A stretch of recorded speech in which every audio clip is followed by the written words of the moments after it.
sistema tal como está es imperfecto, que los poderes del Estado no están funcionando, como debiera ser el Congreso, debiera ser bicameral, debiera tener más miembros, no debiera tenerlos. Aquí entra también el tema de la crisis profunda del Poder Judicial. ¿Qué pasa con la ley laboral? ¿Qué pasa con la ley del empleado público? En fin, hay una serie de temas puntuales que tienen que ver, que hacen a la maquinaria misma de la función estatal. ¿Qué piensan nuestros invitados? Señor Jorge del Castillo, del APRA.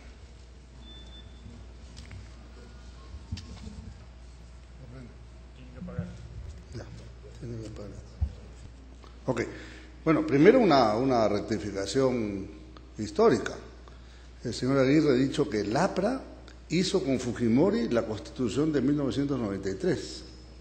Yo no sé, el señor Aguirre no vivía en el Perú en ese tiempo, o estaba alejado de la política, parece que es nuevo en política no obstante su edad, y evidentemente no puede hacer una imputación de esa naturaleza, porque todo el mundo sabe que si un partido no fue, y creo que Acción Popular tampoco, no fuimos por decoro al denominado Congreso Constituyente Democrático. Fujimori nos sacó el 5 de abril y nosotros no podíamos ir a reemplazar al Congreso legítimo, legitimando el CCD. Así que hubo dos partidos democráticos que no participamos en eso. Así que, señor Aguirre, quede claro en ese tema, me imagino atribuyo a un error suyo y no a una mala intención. Porque evidentemente nosotros estamos por una corrección de muchos conceptos y por la derogatoria de la Constitución fujimorista del 93. No basta sacarle la firma a Fujimori. Creo que es un tema que tiene que haber una corrección de fondo. Y esa corrección de fondo, aparte de las cosas que ya hemos dicho de reforma del Poder Legislativo, sin duda tiene que contener una profunda reforma de lo que es Poder Ejecutivo, y en este sentido planteamos que la presidencia del Consejo de Ministros no sea revalorizada, inclusive que tenga un mandato de carácter parlamentario, de forma tal de separar la figura presidencial de la figura de la presidencia del Consejo de Ministros. También nosotros impulsamos una reforma del Poder Judicial, Serajus ha hecho unas recomendaciones que tenemos que tomar en cuenta respetando la autonomía del Poder Judicial, y el CEPLAN, o sea, el Centro de Planificación Estratégica, debe incorporarse y el CEPLAN recoger una serie de funciones que hoy día están desperdigadas en otros ministerios, como el propio SNIP, por ejemplo, que es un cuello de botella para la inversión pública en el país. Señor Walter Aguirre, de UPP. Les agradeceremos al público, por favor, que ha seguido tan atentamente el debate, que no puede participar, no puede aplaudir ni puede silbar. Puede pensar, pero no puede hacer ninguno de estos gestos, porque se trata en realidad de un debate que lo que queremos es escuchar a los candidatos y no tomar partido por parte del público. Don Walter Aguirre, de UPP, Partido Nacionalista. Indudablemente el calor de debate a veces hace que uno diga cosas que no son propias, lo cual pido disculpas. Para nosotros el tema realmente de la reforma del Estado tiene que ver con que el Estado, tal como está diseñado actualmente y avalado por la Constitución actual, no responde a la realidad nacional, no refleja lo que es la realidad nacional. Un tema, por ejemplo, el tema de la formalidad y la informalidad. El 60% de las empresas o microempresas del país son informales y producen casi el 60% del PBI. Y son informales. Entonces, si eso es la mayoría, si Unicachi, Gamarra, Juliaca y tantos centros comerciales, industriales, son lo que hacen la economía en el país, y esto no está reflejado en la Constitución, obviamente algo está pasando mal. No nos olvidemos que la Constitución es el pacto social entre todos los habitantes de un territorio, de un país. En consecuencia, la Constitución tiene que ser un reflejo de lo que está sucediendo en ese país, en el aspecto social, en el aspecto económico. Y se tiene que diseñar un Estado que refleje esa problemática. Entonces, nosotros creemos en ese sentido que se debe hacer una refundación del Estado. Y esto pasa por una nueva Constitución. El momento ya se verá en el camino. Recién vamos a entrar, se va a elegir un parlamento democráticamente, eso va a ser la expresión del pueblo en su representación política. Nosotros haremos los planteamientos necesarios para reformar ciertas cosas al amparo de la actual Constitución, pero si no es posible, nos veremos obligados, obviamente, a llamar a una Asamblea Constituyente. Señor Juan Inchaustegui, del Partido de Centro. Sí, estamos hablando todavía de la reforma del Estado.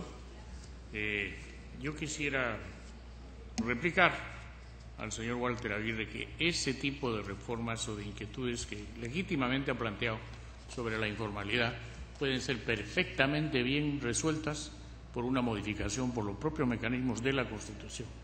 No se necesita cambiar la Constitución para dar ese tipo de soluciones. Yo quisiera más bien enumerar o referirme a algunos temas fundamentales que debe de comprender la reforma del Estado. Y estos son, en realidad, cambiar la estructura del Estado y modificar funciones. Es necesario reagrupar y crear de repente algún nuevo ministerio. Proponemos nosotros uno importante, el de turismo, que nos parece que es una actividad creadora de empleo y muy importante para el desarrollo de la economía del país. Creemos que es necesario dar las leyes que este Gobierno, infortunadamente, tuvo que dar desde el principio y no lo hizo, aún teniendo estudios que le dejó el Gobierno de transición listos. La ley de la carrera pública, la clasificación de cargos y la homologación de remuneraciones. Eso es fundamental. Creemos que es necesaria una ley de responsabilidad de funcionarios públicos y creemos también que es necesario legislar sobre la educación superior y la acreditación de la educación. Nos parece temas que son necesarios de tratar, unos a nivel constitucional y otros a nivel legislativo. Pero esa reforma del Estado, que tiene que ver con no solo las funciones, sino la estructura, pasa por un eje fundamental, que es la descentralización. Tenemos que enfocar una nueva descentralización basada en los actuales gobiernos subnacionales para definir de ahí un nuevo esquema que es fundamental para el desarrollo del país. El turno del señor Jorge Vega, de Unidad Nacional. Dentro de la reforma del Estado, un sector muy importante es el del Poder Judicial. Es cierto que el Poder Judicial carece de los recursos adecuados, pero ese no es su único problema. Hay también mucha corrupción. Los juicios son demasiado largos y son interminables. Es necesario, de algún modo, acelerar los juicios. El 70% de la población penal que está en las cárceles aún no ha sido sentenciada, y es porque los juicios demoran años de años. Hay algunos mecanismos para acelerar los procesos judiciales. Uno de ellos es reforzar los sistemas de arbitraje para que sean vinculantes. Otro es reducir el número de instancias. La Corte Suprema no tiene por qué ser un organismo de tercera instancia para todos los casos. Con 2 instancias puede ser suficiente y la Corte Suprema podría ser una verdadera Corte de casaciones cuyas sentencias sean de observancia obligatoria por todas las Cortes superiores y los jueces del país. Dentro del sistema de ámbito institucional del Estado también es importante la protección de la mujer. Daremos un especial énfasis a la creación de las comisarías de mujeres, que hoy prácticamente no existen, creo que hay 1 o 2. En cada provincia del país tiene que haber una comisaría de mujer. La mujer ha sido siempre abusada, desprotegida en el país. Esto no puede continuar. En el tema de la institucionalidad del Estado, quiero aclarar 2 cosas. Parte de la guerra sucia anda diciendo de que Unidad Nacional desmantelará el Banco de la Nación. Esto es absolutamente falso. El Banco de la Nación es el brazo financiero del Estado. Nuestro programa de inversión en infraestructura, que requiere millones de soles de inversión todos los años, requerirá el apoyo permanente del Banco de la Nación. Y no solo eso, el Banco de la Nación también podrá dar créditos directos a los pequeños empresarios, canalizando recursos de toda la banca privada especializada en la pequeña empresa a través de una ventanilla única de uso obligatorio. Entramos ya al último tema. Como es obvio y lo hemos visto a lo largo de todos estos meses, al final de todas las conversaciones, debates y presentaciones de los candidatos y de los planes de gobierno, la pregunta ha sido, bueno, ¿y ahora cómo lo van a hacer? ¿De dónde van a sacar la platita? ¿Cuál es el financiamiento? Lo primero es la preocupación presupuestal, ya lo hemos advertido a lo largo del debate ahora, que se ha planteado la necesidad de observar con mucho cuidado cómo va este desarrollo presupuestal. De hecho, hay compromisos que el Gobierno está adquiriendo, 2 créditos suplementarios, está el tema de los bonos, la deuda pública ha aumentado, hay una deuda interna. Pues bien, ese es un primer tema. No toda la plata que se dice tener se tiene, no todo lo que se dice que se puede hacer se puede financiar. ¿Qué arreglos habrá que hacer? ¿Qué búsquedas de financiamiento tendrán que plantearse? Ya no es solo un problema presupuestal, sino una estrategia para los próximos 5 años en materia de gasto e inversión.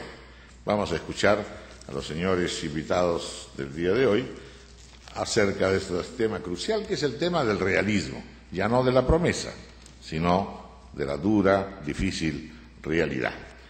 Le toca el turno al señor Jorge del Castillo de Labra.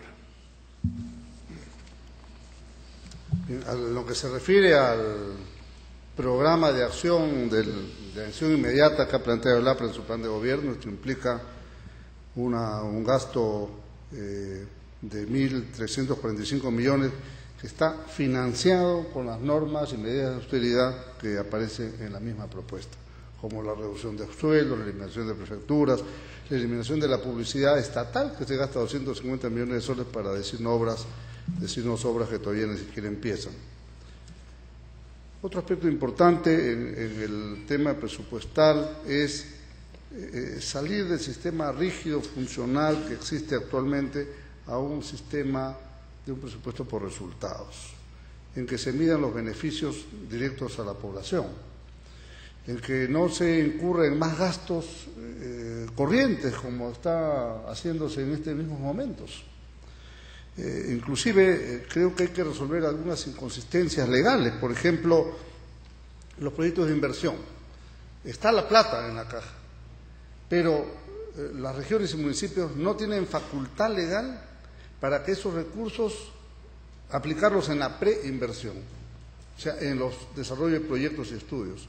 Esto es vital, esto requiere una urgente modificación para poder dar fluidez. Entonces, no, o sea, se queda la plata en el gobierno regional del municipio, no. Se queda porque no tienen proyectos y no tienen forma cómo hacerlos. Algunas metas presupuestales, tenemos que llegar al 6% del PBI en el tema de educación, a razón de 0.25 anual, y el mismo rango para llegar a salud. Nutrición es un tema fundamental, acabamos de suscribir un acuerdo para bajar 5 puntos la desnutrición infantil, y esta es una meta principalísima. Y en cuanto se refiere a la infraestructura, sabemos que tenemos una brecha. Solamente concluyo que felicito a Unidad Nacional que haga un nuevo cambio. Ahora quiere usar el Banco de la Nación también para la pequeña empresa. Lo felicito realmente. Señor Jorge Vega, de Unidad Nacional. Gracias.